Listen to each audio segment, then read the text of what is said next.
Tambirai zvekare pano paHadzirare 263 pano panyanga nchikuzivisai manews updates ezvinhu zviri kuitika munyika yedu yeZimbabwe. Saka kana uchiri munyowani pa this YouTube channel kusubscribe mahara wotena on the notification bell so that patinodzoka neamwe manews updates kubva pano paHadzirare 263 uchange uchibatsirikana panapo uchange uchiwana nyaya dzezvinhu zviri kuitika munyika yedu yeZimbabwe nguva nenguva, misi nemisi. Saka subscribe wotena on the notification bell zvinozobatsira kuti iwewe urambe uchibatsirikana panyaya dzemanews updates. Madikani sekuziva munozvita nyaya dzepano paHadzirare 263 dzinoiwa nadzo, tinouya nadzo tikadzibatanidza, tinenge tichiitira kuti unge uchibatsirikana nekuwana manews updates akati wandei pasame video. Saka tichiuya nawo tikamabatanidza.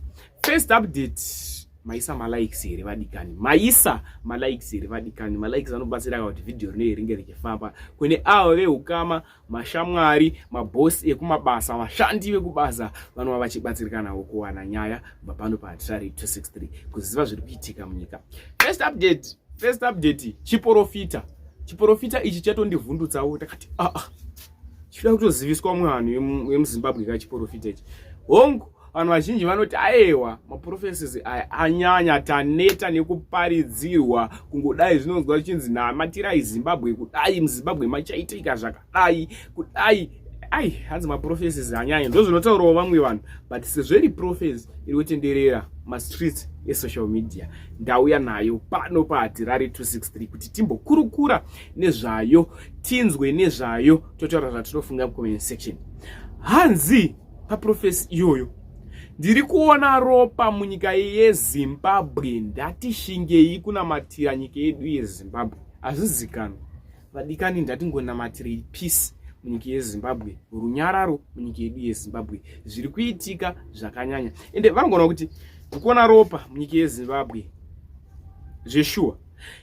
Tarisai macases atareceive eaccident so far kubva patanga gore rinoerera 2025 amacases mangani eaccident atanzwa. Ndinokumbira tazvatinofuka comment section zvinhu zviri kuitika munyika yedu yeZimbabwe zvemacases eaccident. Bhazi musinoi rakaita accident kuBay Bridge uko, rakaita accident pakafa vanhu vakawandisa stereki. Takarisiva futi imwe news, imwe sad news after iyoyo pa50 vanhu.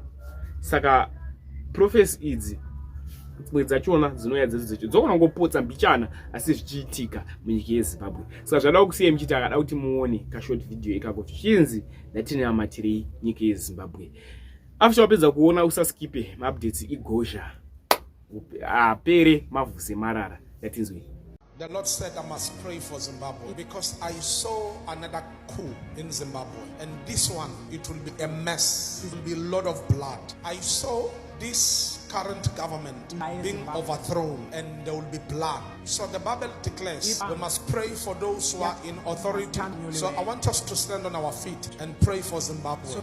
The Lord said to me, there was a deal, but that deal didn't go well. One said, I'll go for certain term and give it to you. And then the other one doesn't want to give away. So there's a coup brewing. We must pray for that country, that the hand of God be there. Lift up your hands and say, in the name of Jesus, we pray for our country. We pray for Zimbabwe. In Jesus' name.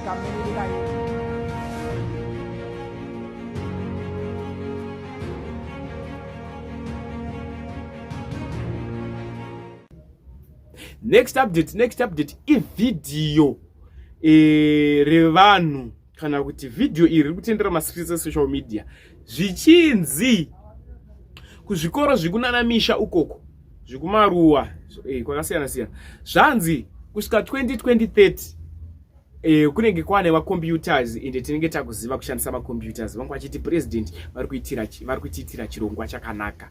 Ngatione this video. Ino urongwa hwekuti panozosvika gore ra 2030 zvikoro zvose kusanganisira nezvekumaruva zvichange zvine mishini yechizvino zvino yemakombiyuta. Mashoko aya ataurwa negurukota rinoona nezvedzidzo yeprimary nesecondary Honorable Tori Moyo pavashanyira zvikoro muguta reHarare nhasi. Toda kutenda mukuru wenyika baba vaMnangagwa nechirongwa chavari kuita chekupa macomputers muzvikoro zvese kubva kuzvikoro zviri mumaguta nezvikoro zviri kumaruwa. Tiri kuona president vari kupa macomputers iwayo vachiisa zvakare internet. Vari kudzidza pasi pechirongwa ichi vati vari kufara zvikuru nemukana wavari kuwaniswa nehurumende. Vanhu vachagona kushandisa macomputers kunyange vanogara kumamisha vanenge vakugona kumashandisa, uye nharaunda yedu zvinenge zvisingachatinetse kuti tiwane kushandisa macomputers. Tichange tane literacy rate yakakura, vanhu vazhinji vachange vachigona kuengage through internet. Hurumende iri kushanda zvakare nemakambani akazvimiririra. Zvakatisunda isu ndezvekuti a lot of zvikoro zvatinazvo zvinenge zvisina macomputers anokwanisa kushandiswa nemwana wese wese.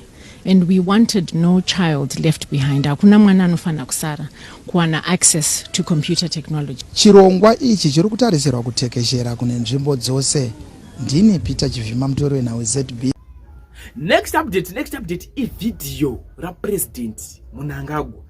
Idzi nyaya idzi handifarire kudziwedzeredza kana kudzitapudza. Ndinouya nadzo sezvadziri mobva maona vidhiyo rachona ivo vega vachitaura pavidhiyo. Zvanzi ndichabva ndega pachigaro ende musanyeperani zvekuti hanzi Vision 2030. Ndoda kuti muone mega vidhiyo. Wapedza kuona vidhiyo, comment section iripo, haibhadhariswi kukomenda. Malikes akatikoshera. Kushare mavidhiyo sepanapa kuti kuma groups eWhatsApp zvakatikoshera. Ini saatirari ndaenda tusangana zvekare nguva inotevera. Chimuti wakachibata here. Much love. I need a bit of help here to understand you clearly. I know the whole country needs you to pronounce yourself clearly. You have said and you've restated this point that you leave when your term ends, or you know when you will leave, the day and time. But like my colleague here said, there's still a lot of confusion. There's the 2030, people were saying you should extend your term to 2030. Can you state and pronounce your position clearly for the whole nation, for the international community, for us, so that when we write our stories, we have the proper information? What is your opinion? When are you leaving, sir? I thought you are putting it very clear. Very clear. That I have 2 terms, and these terms are very definite. And I'm still democratic. When they come to an end, I'll step aside, and my party will elect my successor. That is as clear as day. Those who have other imaginations, the democratic society for people to dream. But facts don't